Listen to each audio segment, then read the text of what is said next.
नमस्कार विद्यार्थियों, education point academy में आपका बहुत बहुत स्वागत है।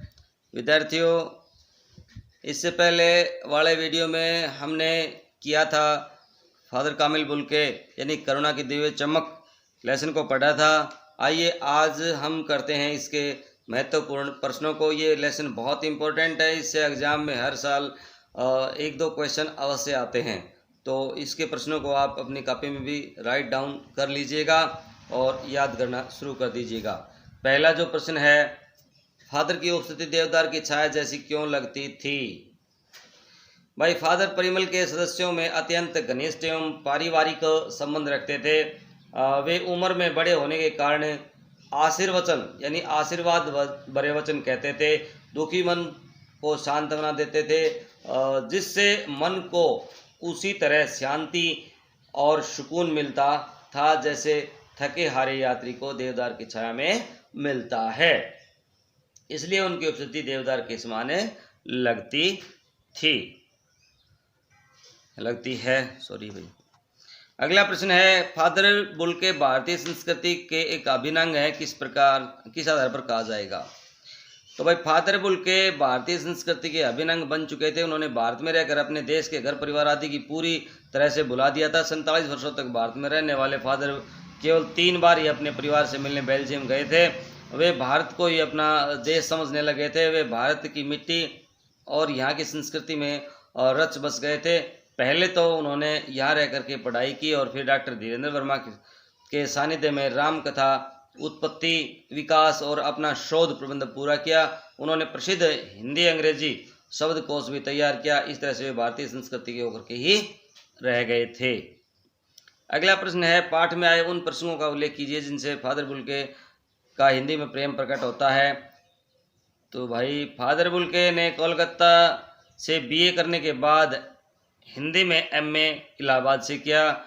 उन्होंने प्रमाणिक अंग्रेजी हिंदी शब्दकोश तैयार किया।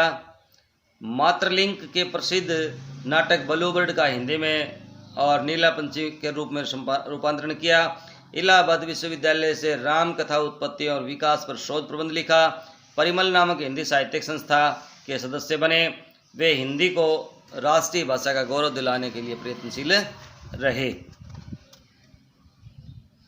अगला प्रश्न है, इस पाठ के आधार पर फादर कामिल बुल्के की जो छवि उभर कर हमारे सामने आती है उसे शब्दों में लिखिए। भाई, इंपॉर्टेंट क्वेश्चन है। फादर कामिल बुल्के की छवि संकल्प से सन्यासी जैसे व्यक्ति से उभरती है। उनकी लंबी शरीर ईसाइयों के सफेद चोगे से में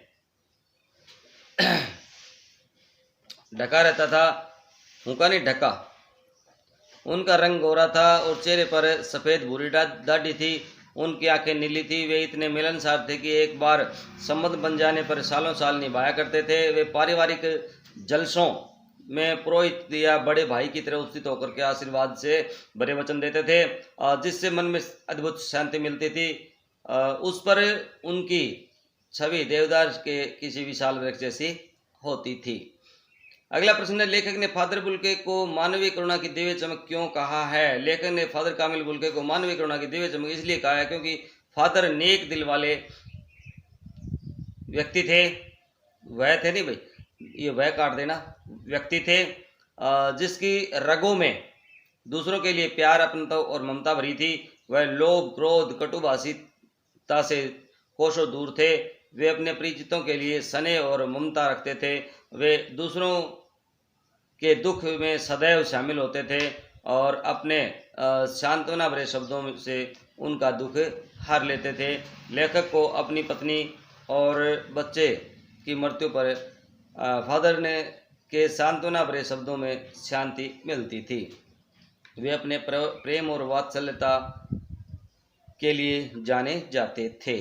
अगला प्रश्न है, फादर बुल्के के सन्यासी की परंपरागत छवि से अलग एक छवि बनाई थी। भाई, कैसे बनाई थी? तो देखिए, परंपरागत रूप से सन्यासी एक अलग छवि लेकर के होते हैं, जीते हैं। उनका विशेष पहनावा होता है। वे सांसारिकता से दूर होकर के एकांत जीवन बिताते थे।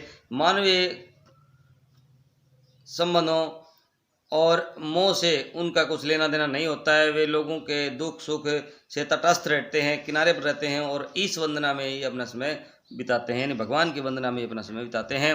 फादर बुल के परंपरागत सन्यासियों से भिन्न थे। वे मन के नहीं संकल्प के सन्यासी थे। एक बार संबंध बना करके तोड़ना नहीं जानते थे। वे लोगों से अत्यंत आत्मीयता से मिलते थे।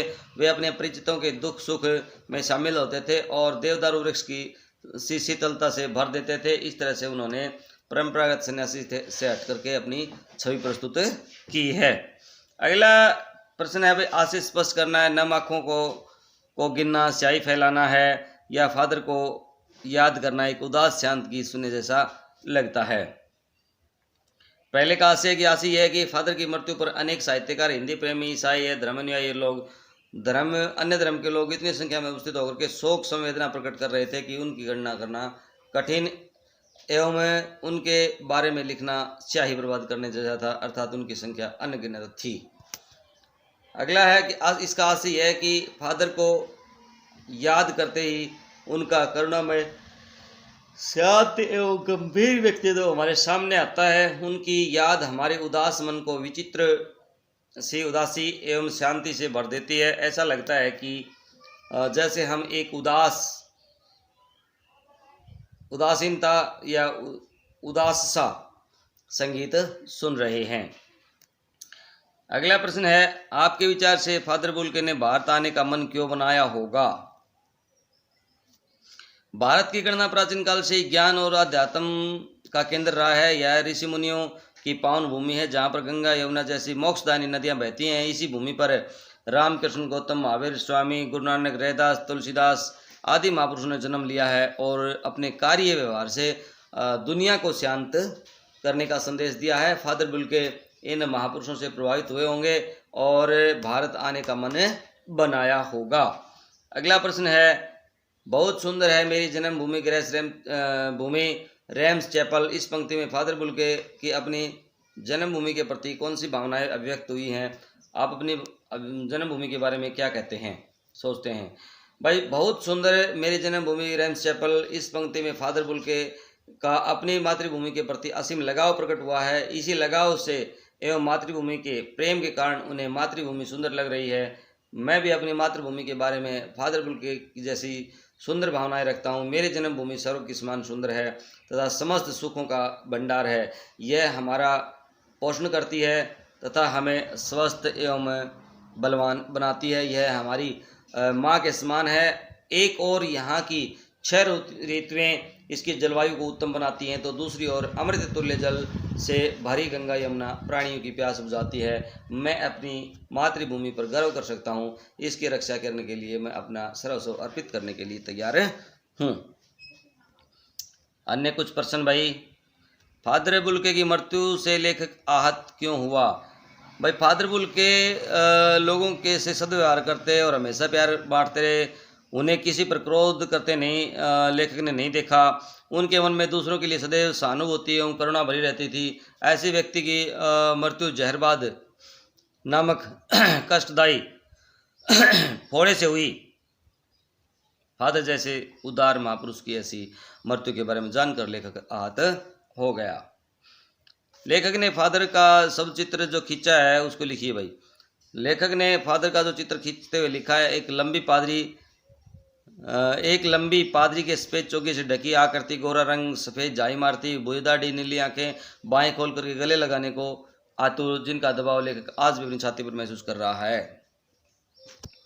अगला प्रश्न है, परिमल क्या है? लेखक को परिमल के दिन क्यों याद आते हैं? परिमल इलाहाबाद की एक साहित्यिक संस्था है भाई, जिसमें युवा और प्रसिद्ध साहित्यिक प्रेमी अपनी रचनाएं और विचार एक दूसरे के सामने रखते हैं। लेखक को परिमल के दिन इसलिए याद आते हैं क्योंकि फादर भी परिमल से जुड़े थे।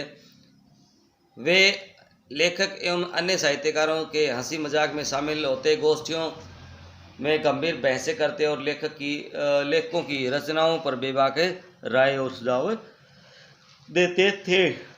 अगला प्रश्न है भाई, ये दोबारा रिपीट हो गया भाई। फादर का सानिध्य पाकर के लेखक को ऐसा क्यों लगता है कि वह देवदारू वृक्ष की छाया की तरह खड़ा हो?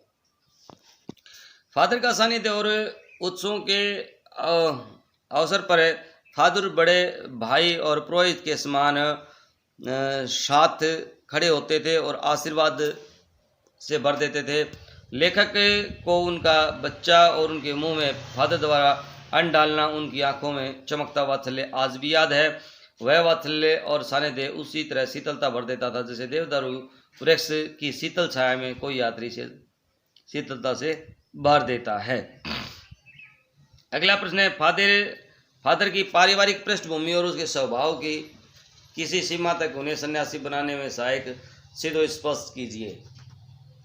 फादर के परिवार में उनके माता पिता, 2 भाई और 1 बहन थे। उनके पिता व्यवसायी थे। एक भाई बेल्जियम में पादरी हो गया था, दूसरा भाई काम करता था और उसका भरा पूरा परिवार था। उनकी बहन जिद्दी और सख्त थी। उसने बहुत देर बाद शादी की। पिता और भाइयों के प्रति फादर के मन में कोई लगाव नहीं था। अपनी माँ को बराबर याद करते थे और इस तरह उनके पारिवारिक पृष्ठभूमि और स्वभाव उन्हें सन्यासी बनाने में सहायक सिद्ध होता था। अगला प्रश्न है, सन्यासी बनने से पूर्व फादर ने अपने गुरु के सामने क्या शर्त रखी और क्यों? सन्यासी बनने से पहले फादर बुल्के ने जब इंजीनियरिंग के अंतिम वर्ष में पढ़ाई कर रहे थे तो उसे बीच में ही छोड़ करके धर्मगुरु के पास गए और संन्यास लेने की बात कही। उन्होंने धर्मगुरु के सामने भारत में जाने की शर्त रखी क्योंकि भारत की प्राचीन संस्कृति और यहाँ जन्म ले चुके महापुरुषों ने उनके जीवन में भारत के प्रति आकर्षण पैदा कर दिया था। भारत आने के लिए पूछने पर फादर क्या जवाब देते हैं? फादर बुल्के से जब पूछा जाता है कि आप भारत क्यों आए तो वे बड़ी सरलता से कह देते थे, प्रभु की इच्छा से। वे यह भी बताते हैं कि उनकी माँ ने बचपन में ही कह दिया था कि यह लड़का तो गया हाथ से। सचमुच माँ की यह भविष्यवाणी सच साबित हुई। फादर के मन में सन्यासी या पादरी बनने वाली इच्छा प्रबल होती गई और वे इंजीनियरिंग की पढ़ाई अधूरी छोड़ करके भारत में आ गए। फादर बुल्के ने भारत में बसने के लिए क्या आवश्यक समझा और किस तरह से हासिल किया? भारत आने पर फादर ने सबसे पहले यहाँ शिक्षा दीक्षा लेना आवश्यक समझा। इसके लिए उन्होंने जीसेट संघ में पहले 2 साल पादरियों के बीच धर्म प्रचार की पढ़ाई की, फिर 9-10 वर्ष दार्जिलिंग में पढ़ते रहे। इसके बाद उन्होंने कलकत्ता से बीए किया और इलाहाबाद से एमए के उपरांत शोध प्रस्तुत किया।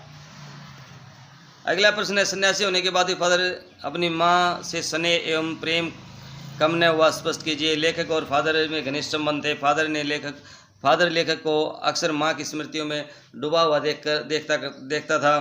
फादर की माँ की चिट्ठियाँ प्राय उनके पास आया करती थी। इन चिट्ठियों को वे अपने अभिनय मित्र डॉक्टर रघुवंश को दिखाया करते थे। भारत बसने के बाद भी अपनी माँ और मातृभूमि को कभी नहीं भूल पाए थे। इससे स्पष्ट होता है कि वे सन्यासी होने के बाद भी फादर अपनी माँ और के स्नेह और माँ के प्रति स्नेह और प्रेम कम न हुआ।